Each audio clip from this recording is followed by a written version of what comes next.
在巍巍矗立的珠峰脚下，在风光秀丽的雅江之畔，有一个传说是神仙居住的地方——拉孜。我们今天要拜访的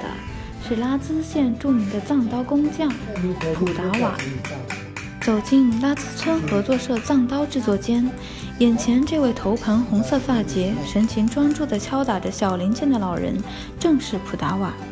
老人已经60多岁了，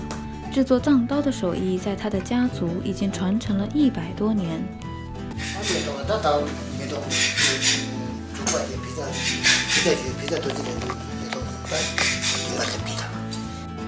2008年，拉孜县藏刀锻制技艺被列入第2批国家级非物质文化遗产名录，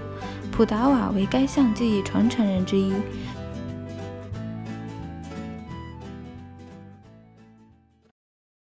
抖音、